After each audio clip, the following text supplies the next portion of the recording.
When they told me that my son had sickle cell, and the doctors, all I could do was like break down and cry. I called my husband. He was at work. I was like crying. His mom was crying. My mom was like sad about it. So it was like a big emotional thing. You just think like, oh, this is like not good and it's gonna be like the worst ever. Our Valerie Fund centers treat thousands of babies and children with sickle cell disease, which can cause life-threatening complications and severe bouts of pain. The pain is usually worse in the leg because he can't move around, whereas when he has it in his shoulder or his arm, he could still do things. What does it, can you say, like, can you describe how it feels? No, like every time I'm running on my foot and my foot hurts,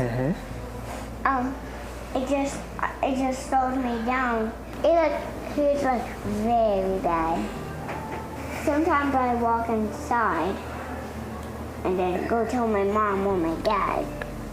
Constantly managing sickle cell disease is important in the long-term health outcome of the patient.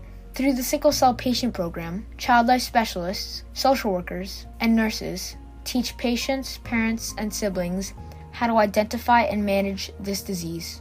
Sometimes they usually give me shots. Or blood work. Yeah. And seeing him crying and not being able to like help him, the nurses really helped us, you know, by guiding us through it and what they had to do and stuff like that, so we can help him while they help him. So that was a big help for us. Yeah, last time I went to my doctor's, it felt great. You didn't cry. It wasn't as bad. You got used to it.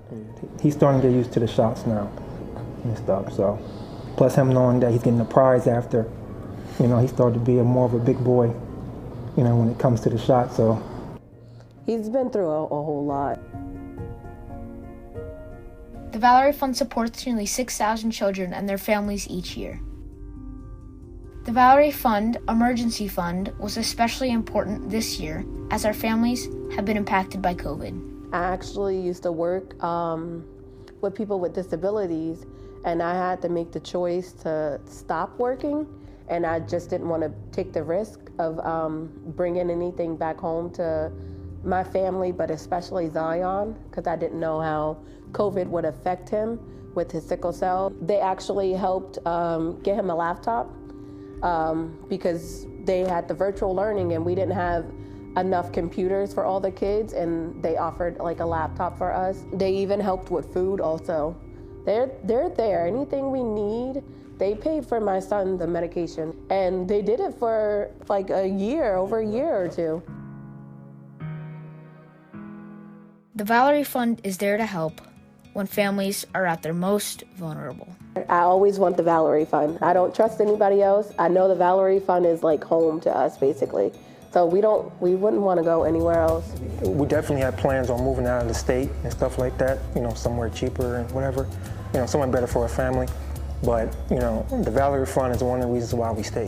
Why we stay all the time, so, yes. You know, how they treat us, how they treat our son. And I don't want to move somewhere and not get that support that we need from another like hospital or something. I just feel like Zion's been there since he was a baby. So they're kind of like family to us. It's like an extended family.